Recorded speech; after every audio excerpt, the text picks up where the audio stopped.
Salut à tous, c'est Oliver Ciné. Alors, petite vidéo aujourd'hui pour parler de Bad Boy 4 qui est sorti enfin au cinéma. Alors, du coup, que j'ai vu cet après-midi.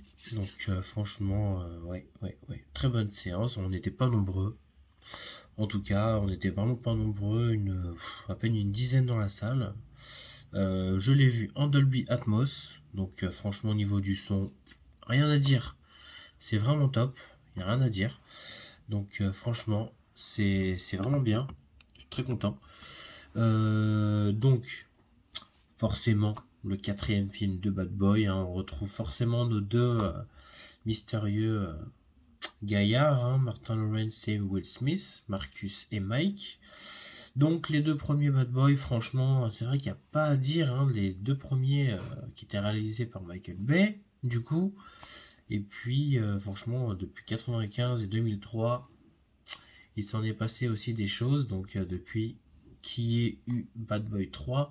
Alors déjà, Bad Boy 3, franchement, dès qu'il a été annoncé, ça a été vraiment un grand succès. Un grand succès tout de même, Bad Boy 3 qui est vraiment très sympathique, vraiment. Musique, rigolade, un peu d'action. Nouvelle équipe, donc vraiment top. On retrouve bien sûr Teresa, la femme de Marcus. Donc non, c'est vraiment top. Du coup, qui a été réalisé forcément par Adil El Arbil et son binôme Bilal Fallah, du coup, qui ont réalisé aussi le quatrième film. Donc, ces deux-là, forcément, qui ont réalisé le 3 et le 4, For Life et Ride of Die. Donc, franchement, en ce qui concerne déjà Bad Boy 3, qui a été très bien apprécié, hein, j'ai vraiment beaucoup aimé déjà le 3, pour commencer. Donc franchement, avec ces nouveaux réalisateurs, franchement, c'est vraiment top. Ça change.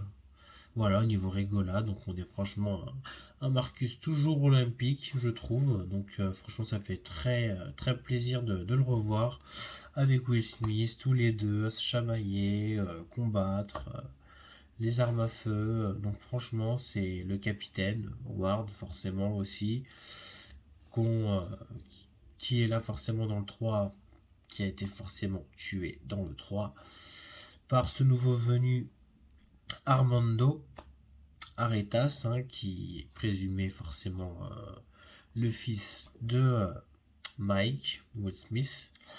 Forcément qu'il y a une relation avec sa mère, forcément il y a très longtemps avant que Marcus fasse équipe avec lui. Donc ouais, très belle histoire en tout cas pour ce qui est du 3 avec cette nouvelle équipe. Qu'on retrouve derrière Rita, qui était jouée par Paola. Donc voilà, et puis les autres, forcément. Qu'on retrouve avec Vanessa Hudgens, voilà, qui joue le rôle de Kelly. Donc vraiment top.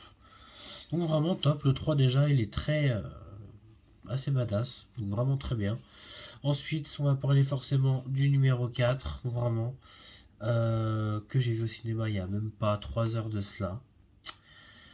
Alors, pour commencer, déjà, pareil, franchement, l'alchimie entre Mike et Marcus, vraiment top, ça marche vraiment bien, on sent vraiment qu'il y a beaucoup d'énergie.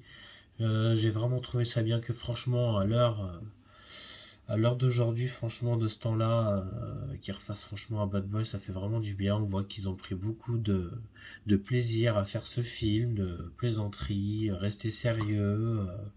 On voit vraiment qu'il dégage vraiment une très belle énergie, je trouve, dans le film. Donc c'est vraiment bien.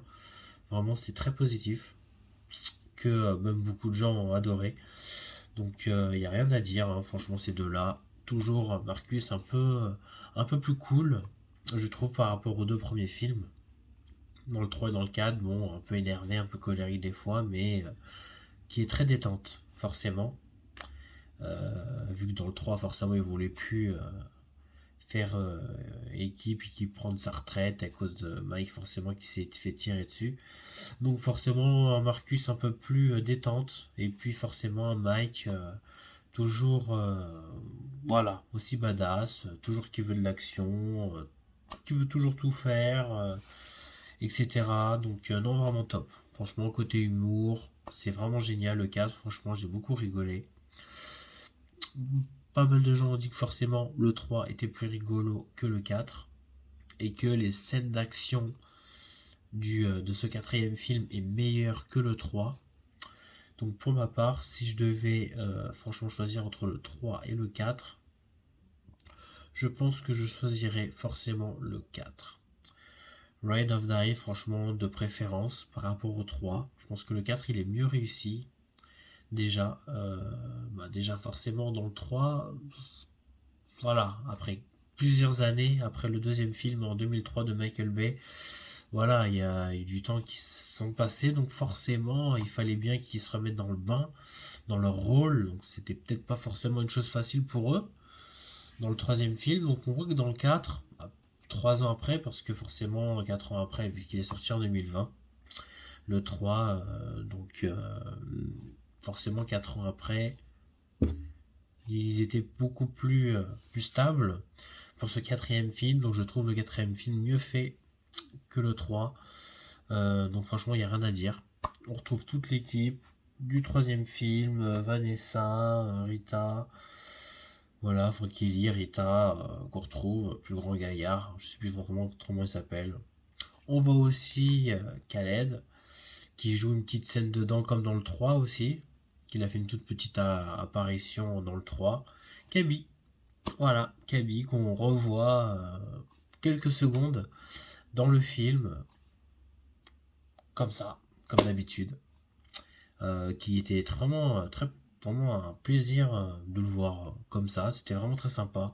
Beaucoup de rigolade, scène d'action, franchement, plus dynamique, le changement d'arme. En plus, on voit bien Will Smith dans des postes qui a forcément une structure devant lui, avec la caméra, son arme, qui fait un peu style jeu vidéo. Voilà, qui fait un peu style jeu vidéo, l'arme qui passe de main en main, etc. Donc il y a plein de choses comme ça.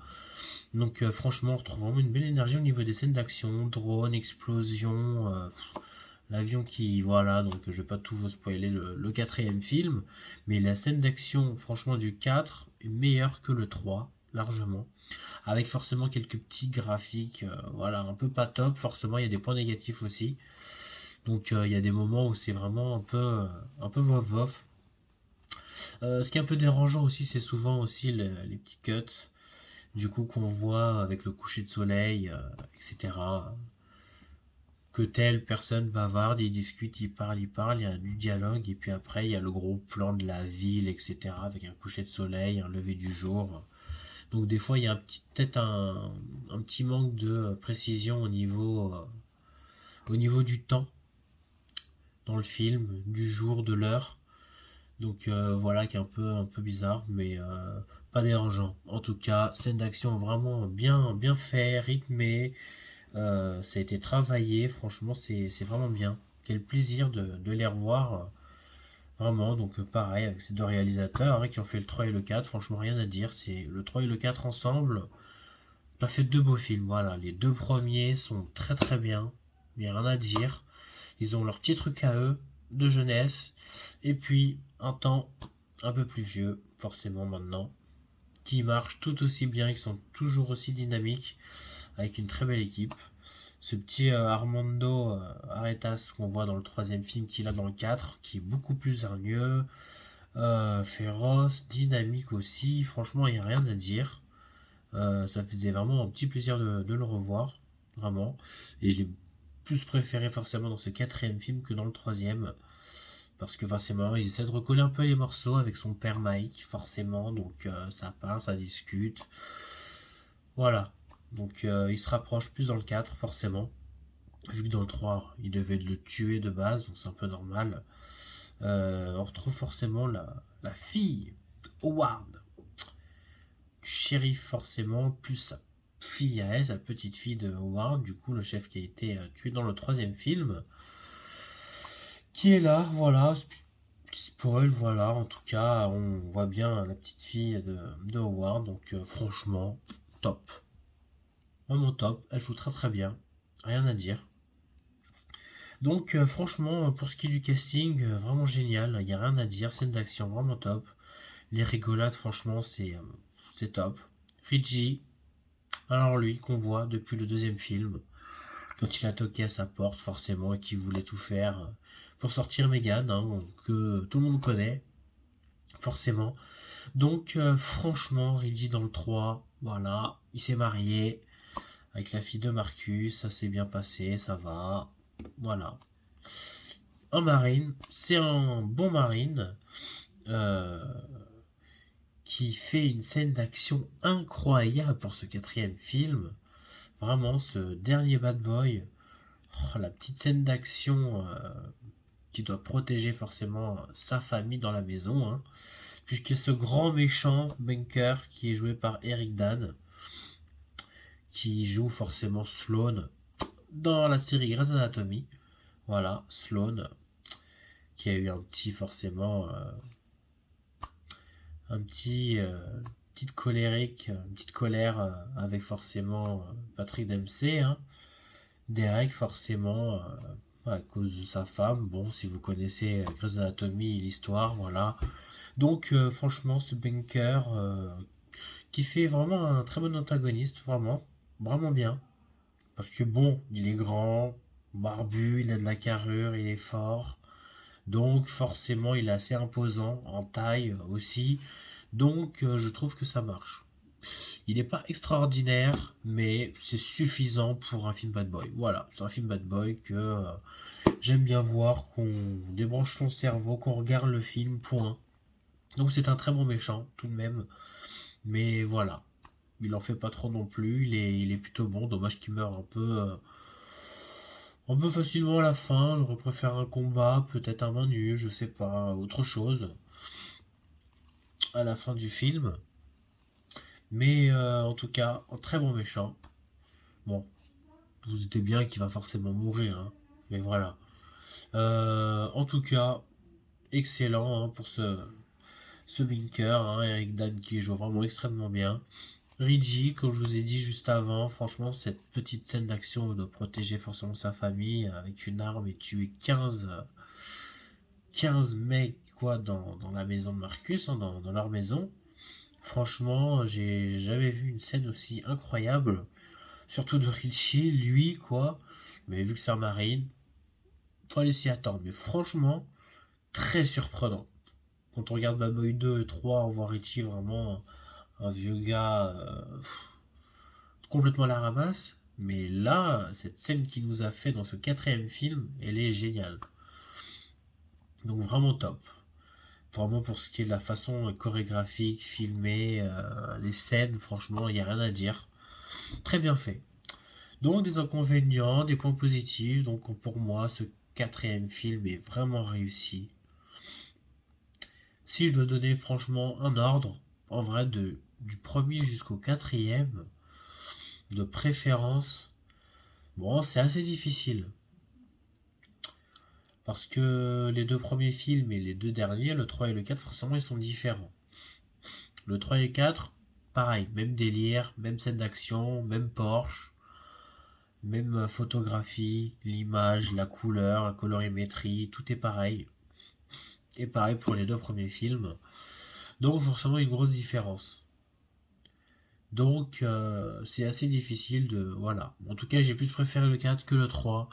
C'était vraiment bien. Et franchement, voilà. Tout ce casting, vraiment génial. Rien à dire. On voit que ça a été vraiment recherché, travaillé, répété. Et voilà, comme je vous ai dit, on voit Will Smith en train de s'entraîner avec la petite caméra devant lui, passer de flingue en flingue vers lui, vraiment style Call of Duty. Franchement, même au niveau scène et manière de filmer, ça a beaucoup changé. Vraiment, il y a eu du changement pour les plans d'action et franchement, c'est agréable. Je regrette pas.